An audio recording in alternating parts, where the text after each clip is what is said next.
Alan Bowman, Oklahoma State quarterback, with us on 365 Sports. As the quarterbacks have done, there were many of you. No, there was not. They brought in Deckers from Iowa State, Yep. and obviously Hoover from TCU just to get some throws in. So there weren't a lot around. Shedeur didn't make it down here, but Yep. what was it like today? It was good. I think you have 39 receivers, and there's one of four quarterbacks throwing the ball. I was talking earlier, it's like if you make a bad throw or something happens not perfect, it gives you an opportunity to come back and, prove, hey, you know what, I can make that throw. So in a way, when I kind of found out that there wasn't going to be a lot of quarterbacks, it was more of okay, good, versus the other way around where there's 15 quarterbacks and 2 receivers, and you get one throw, and if you don't make it, then you're kind of out of luck. You were in college for a long time. A long time. I mean, you have a medical degree now, right? Yeah, medical almost. law. Doctorate. No. If I had to stay at one place for 7 years, maybe. But no, I got 3 degrees out of it. So hey. Yeah. Did you really? Yes, That's sir. awesome. Yeah. So you as you went through all this process, you're kind of experienced all the different waves of college football in your career.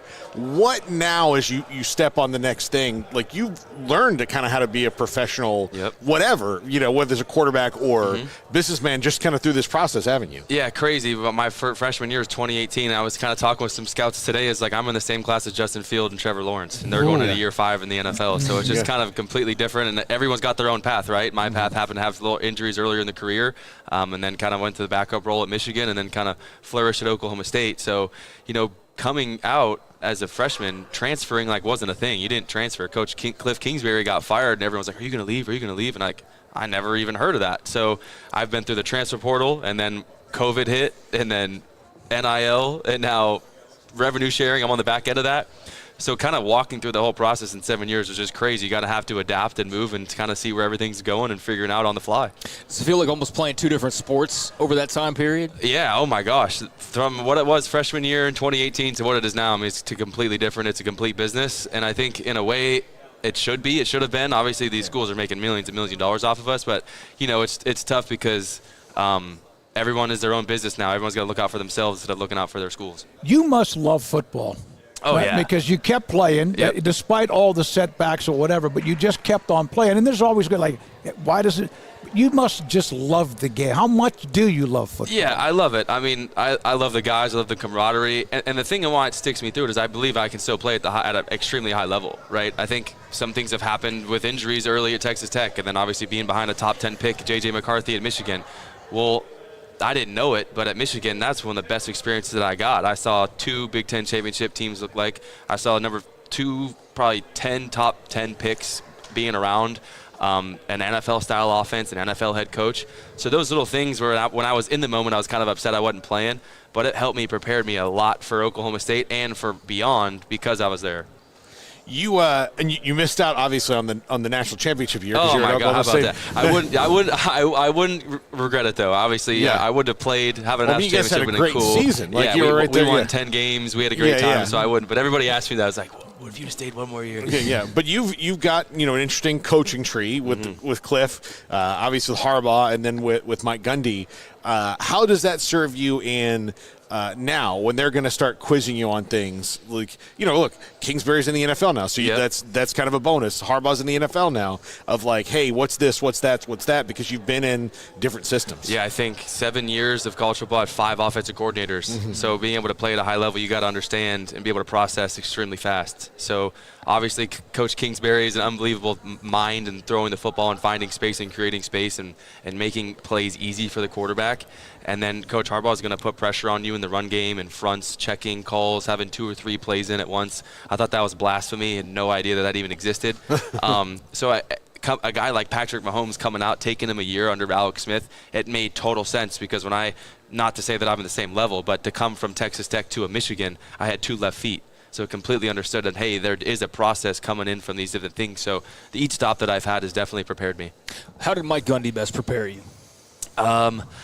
I would say he's probably the most professional head coach that there is, right? He's more of an eye in the sky, more of a CEO, and I think he just prepares because he's a motivator and as one, but then he's going to shoot you straight, as you all know. He's going to say what's on his mind, and so, hey, you know what, we need you to play a little bit better, or hey, this is how I feel, how we're going into this week, this is what we need to do.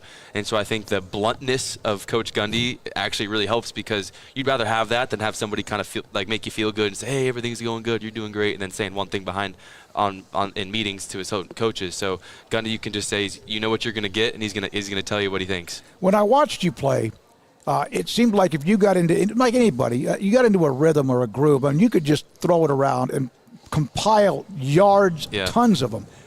But the touchdowns to interception ratio is something that's on your stat sheet. For sure. Why is that? I would say, the first part of your question, definitely like getting in a rhythm is for sure. I think starting early in games that we would talk with coordinators and saying, hey, let's get some easy stuff out of the way. And then that's just kind of with any quarterback. When you get in a rhythm, it's obviously you're going to play a little bit better.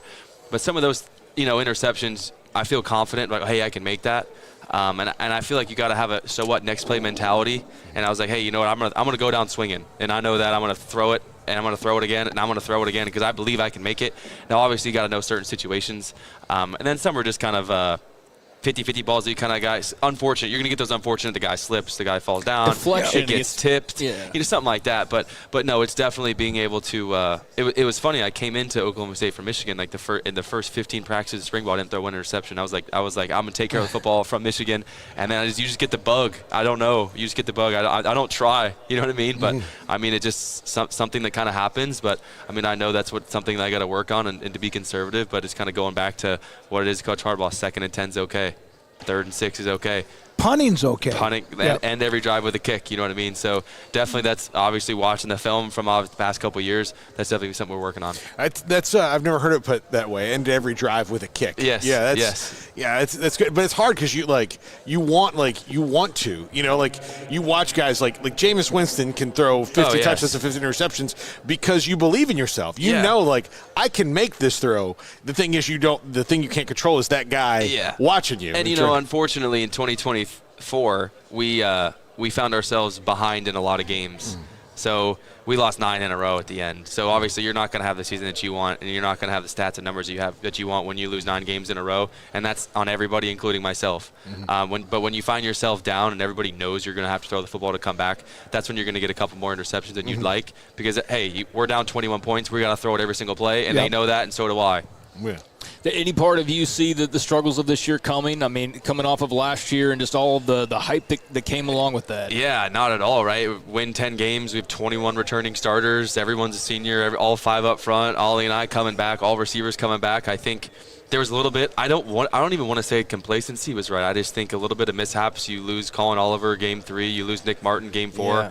And so then defense is kind of struggling to figure out who they are, who can they lean on, and it didn't help that the offense wasn't clicking at all either. So, I mean, I just think it was an accumulation of a lot of things. You don't lose 9 games in a row for one person or one play. I just think, we couldn't right the ship, and a big turning point in the season was that BYU game. Friday night, we go up. We go on like a 16-play drive. We go up by 4 with 1:16 left. They go down and score. We lose.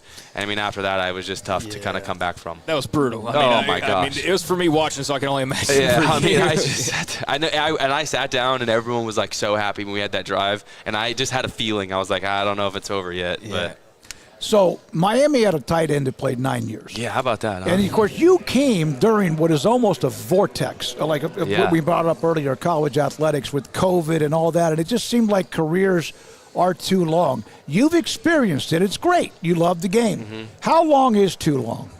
Yeah, I would say 7 years is what I would say, because coming into those last summer workouts, my 7th summer and 7th fall camp and 6th spring ball, it's hard not to be like, geez, you know what I mean? I'm ready for something else. I mean, this is the last time I give it everything that I have. I know it's my last run, but I don't think it's tough, because on one thing is you're given 4 years, and what you do in those 4 years is what you should get. Maybe a 5th year with a red shirt.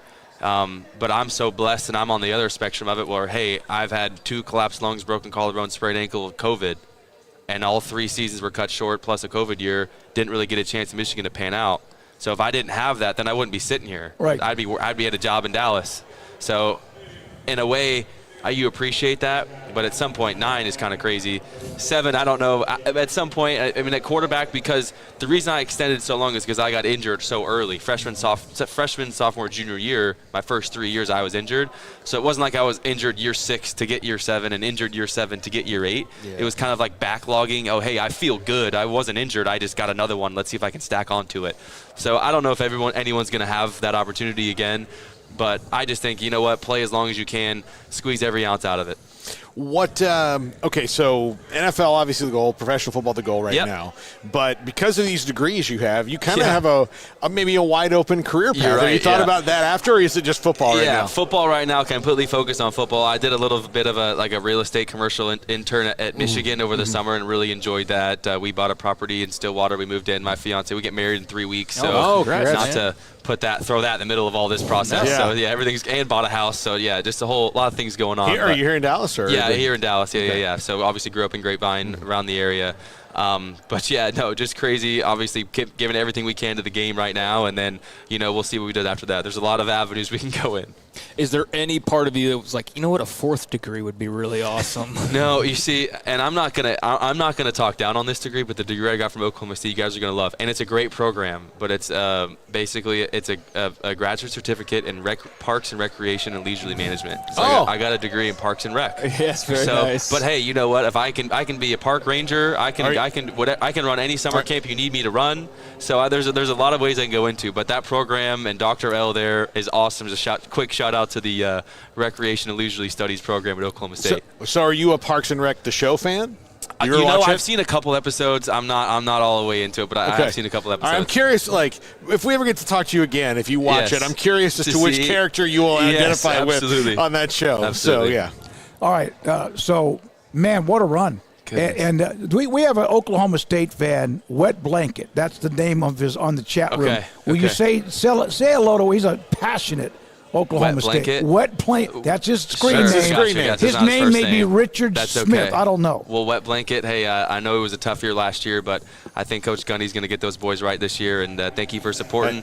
And it's loyal and true for a reason. Loyal and true is Oklahoma State's motto, and so you stay loyal and true, and thank you for being a good fan. I don't want to leave out Barry Crawford, who sent us, for our studio, he sent us a paddle. On our set, we have a paddle. That's awesome. Hey, did those things sting your ears when you played it? Did you ever play it? I played twice from Tech. Yeah, I played it in Boone Pickens Stadium twice at Texas Tech, and it's definitely. I wouldn't say it's like an ear piercing, but it's kind of like it's just like what is that? Like and then it just keeps going. Yeah. Like it's like a noise in your house you can't turn off, and you're walking around correct. You know it's happening, you know it's there, but it's just like. Yeah, but it's great when you're on the other side. I loved it. Those paddle people are awesome. Night and day. Yes. Hey, good luck. Thank you very much for your time. Thank you guys so much for having me on. Bowman, Oklahoma State and Michigan, Texas Tech with us. We're live in Frisco. It's Big 12 Pro Days.